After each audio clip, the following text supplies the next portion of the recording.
Comme saint François d'Assise, saint Antoine de Lisbonne ou saint Benoît, la dévotion de notre bon Capucin à la sainte enfance de notre Seigneur Jésus-Christ nous a valu des épisodes que nous allons découvrir dans notre vidéo. Pour commencer, quand il était petit, le futur Padre Pio témoignait de sa dévotion et de sa tendresse envers la Bienheureuse Vierge de manière incroyable, et il disait plusieurs chapelets chaque jour. Sa piété le portait tellement à vénérer l'enfant Jésus que vous serez surpris par les grâces avec lesquelles la Providence a répondu à ses élans pour l'enfant Dieu. Pendant que ses parents travaillaient au champ, le jeune Francesco façonnait de petits personnages d'argile et faisait une crèche qu'il installait dans une cavité du mur principal de la maison.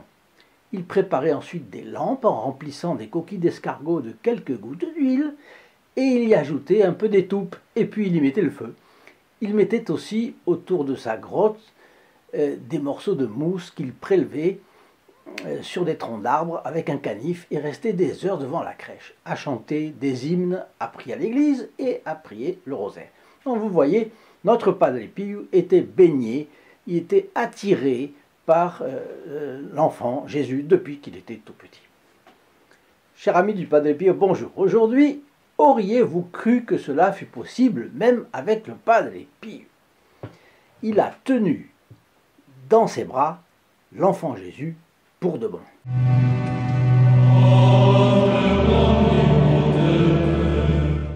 Entre parenthèses, la mission du Padre Pio étant d'arracher les âmes aux griffes du diable, et l'intérêt pour le Padre Pio commençant très souvent par un regard sur sa photographie, il est bon que vous ayez son visage chez vous, afin que ceux qui passeront dans votre maison puissent être touchés à leur tour.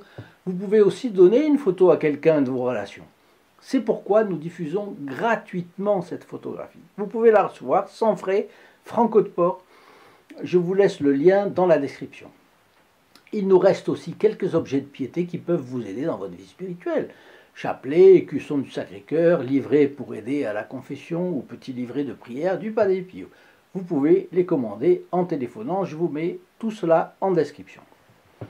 En retour, soyez gentils de dire au moins un Ave Maria pour la personne du groupe des protégés du Padre Pio, grâce à laquelle vous recevrez ce matériel, parce que c'est gratuit pour vous, mais pas pour tout le monde. Donc, ce sera une bonne charité que vous pourrez faire pour cette personne en priant pour elle, s'il vous plaît. Quand le Padre Pio rejoint le couvent Notre-Dame des Grâces à San Giovanni Rotondo, il prend l'habitude de prier devant une jolie statue de l'enfant Jésus dont il admire tellement la beauté qu'il ne cesse de l'embrasser. Cette statue a du coup gardé le nom de Bambinello dei Baci, le bambin au baiser, et les baisers du Padre Pio. Cet enfant Jésus a une histoire.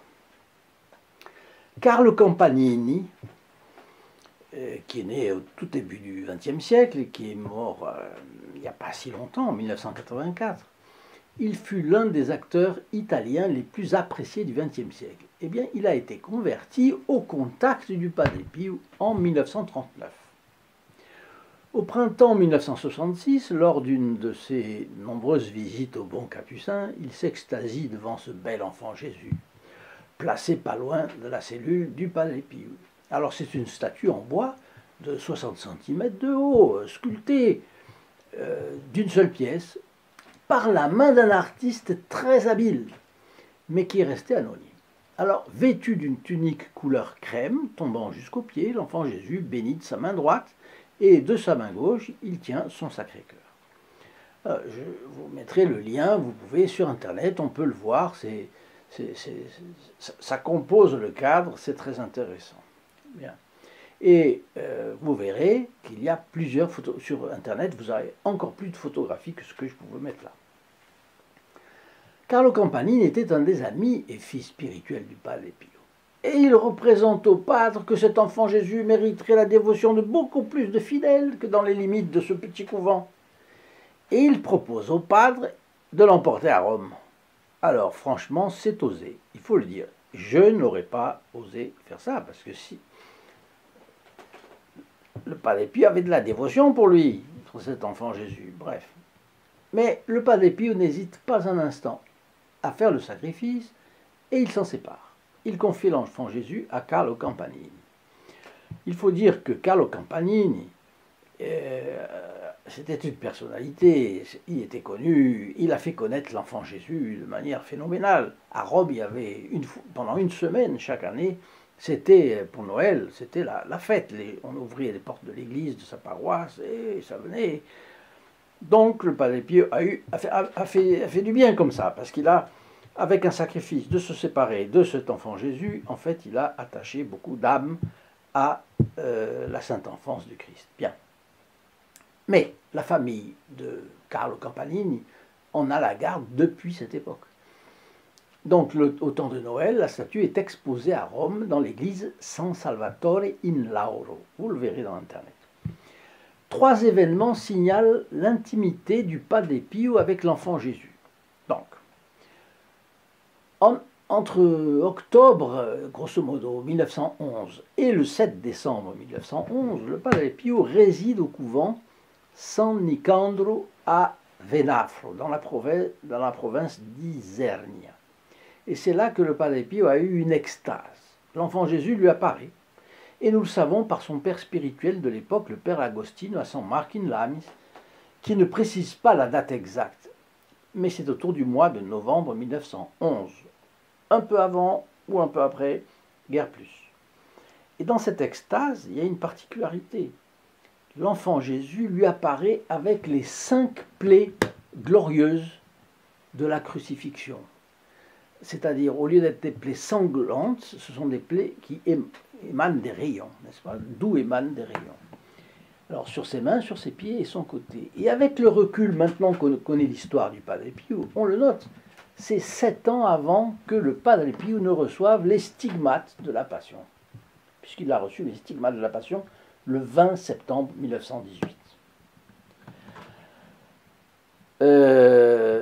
Donc c'est un signe avant-coureur du grand plan que Dieu avait sur le Padre Pio. Les chroniqueurs n'ont pas été surpris par ce signe, parce que pour notre bon capucin, contempler le mystère de Noël, c'était voir l'enfant Jésus à la lumière du mystère pascal de la passion, de la mort et de la résurrection du Christ. L'incarnation ne se comprend que par son aboutissement, qui est la passion. Donc, tout ça, c'est très logique. Alors, une deuxième apparition de l'enfant Jésus au Padre Pio a été documentée. Alors, c'est une chose, j'étais en train d'oublier, c'est que on sait cela, cette extase, par le père spirituel du Padre Pio. Donc, c'est au-dessus de tout soupçon. Bon. D'autant plus que ce n'est pas le père Benedetto qui était ami, père spirituel et ami, mais c'est l'autre, c'est père Agostino, qui a été pas vraiment favorable au Padre Pio quand il a été ensuite persécuté. Alors, une autre apparition de l'enfant Jésus au Padre Pio est documentée par un autre prêtre, un capucin, le père Raffaele, à Sant'Elia Pianisi, dans son manuscrit Brève note sur la vie du Padre Pio et mon long séjour avec lui. Et le père Raphaël raconte cela. Après 8 ans de vie militaire, c'était un soldat pendant la guerre, j'ai poursuivi mes études de théologie et je me suis préparé à l'ordination sacerdotale. Je dormais dans une cellule étroite, mais presque en face de la cellule numéro 5, qui était alors celle du Padre Pio, parce qu'après le Padre Pio a eu la cellule numéro 1. La nuit du 19 au 20 septembre 1919, j'ai eu du mal à m'endormir. Et puis, tout d'un coup, à minuit, je me suis réveillé en sursaut. Donc il était en train de somnoler, il se réveille en sursaut. Le couloir était plongé dans une obscurité juste dissipée par la petite lumière d'une lampe à huile. Mais il y a quelque chose qui m'avait réveillé. Alors je sors de la cellule et je vois passer le Padre Pio entièrement nimbé de lumière, portant dans ses bras l'enfant Jésus. Et ce n'était pas une hallucination. Alors, vous voyez, la lumière émane non pas du Padre Pio, mais elle émane de Dieu. Mais elle enveloppe le Padre Pio. Donc on voyait que l'enfant Jésus était dans les bras du Padre Pio, mais on voyait une main, comme vous voyez dans les peintures. Mais ce n'était pas une statue, que portait le Padre Pio. Ni en bois, ni en cire. Non, c'était l'enfant Jésus vivant. Le Padre Pio avançait lentement tout en murmurant des prières. Il est passé devant moi sans même remarquer que j'étais là. Et quelques années plus tard, j'ai appris que le 20 septembre 1919 avait été le premier anniversaire de sa stigmatisation. Là, le père Raffaele Santelli a Pianisi a compris le sens de cette curieuse apparition. Au début, il n'y a pas de témoin. Est-ce que je me suis trompé? Était-ce une hallucination? Ben non. Cette coïncidence avec l'anniversaire de la stigmatisation du Padre Pio renvoie au mystère du salut. À Noël, nous nous réjouissons de l'incarnation du Messie. Mais nous n'oublions pas que ce même enfant Jésus, siège de l'innocence et de la sagesse, va grandir, souffrir sa passion pour nous racheter du péché originel et de nos péchés actuels. Il sera crucifié par amour pour nous, mourra et sera enseveli, puis ressuscitera comme il l'avait prédit. C'est ce que la piété de certains artistes ont explicité en peignant l'enfant Jésus couché dans la mangeoire, tenant les bras en croix, préavis de ce qui se passerait 33 ans plus tard. Je vais vous raconter le troisième fiorite d'aujourd'hui. Voilà, pour Noël 2024, vous avez 3 fioretti au lieu d'un. Parce que on ne peut pas dissocier ces 3 fiorettes l'un de l'autre. Ce sont des fiorettes relativement courts, mais vous allez voir. N'oubliez pas, en attendant, de partager ces vidéos. Il y en a 940 sur la chaîne et sur des sujets les plus divers de la vie du Padre Pio. Chaque fois que vous en partagez une, vous recevez pour vous, les vôtres et vos défunts, les grâces obtenues par la messe célébrée à midi le vendredi qui suit votre clic de partage. Mais ceux qui reçoivent la vidéo sont également inclus dans les intentions de cette messe. Alors si vous avez des commentaires, n'hésitez pas non plus à me les laisser. Donc, notre troisième fioretti concerne Lucia la Danza. Et Lucia la Danza est une fille spirituelle du Padre Pio. Elle raconte le plus stupéfiant des 3 épisodes de la vie du Padre en rapport avec sa dévotion pour l'enfant Jésus.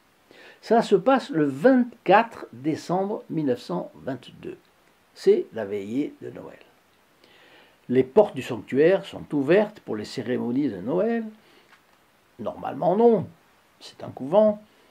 Il y a le calme, l'ordre du couvent, mais là, on ouvre et on a coutume d'apporter un brasero pour réchauffer les plus frigorifiés. Et Lucia et 3 autres femmes ont voulu se joindre aux laïcs qui passeraient la veillée en compagnie du Padre Pio.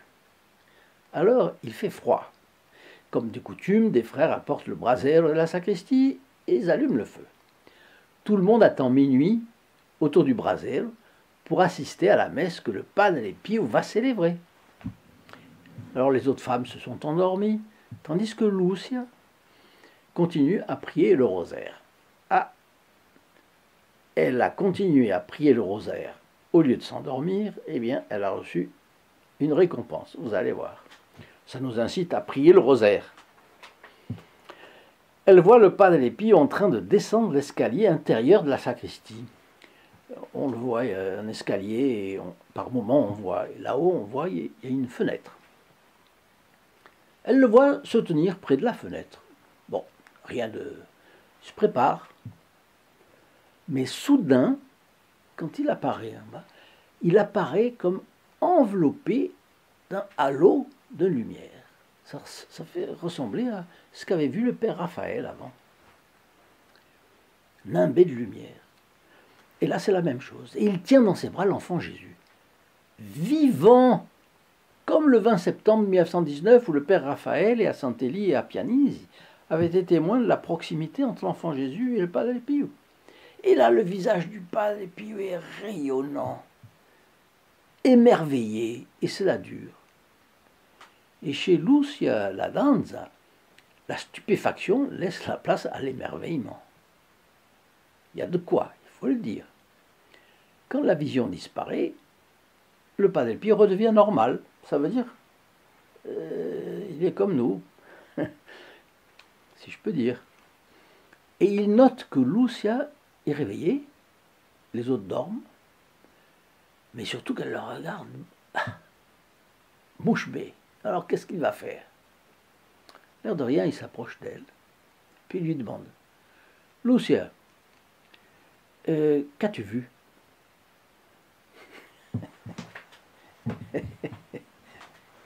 Lucia est une femme, hein. Elle a la bannière. Elle lui répond: Père, j'ai tout vu.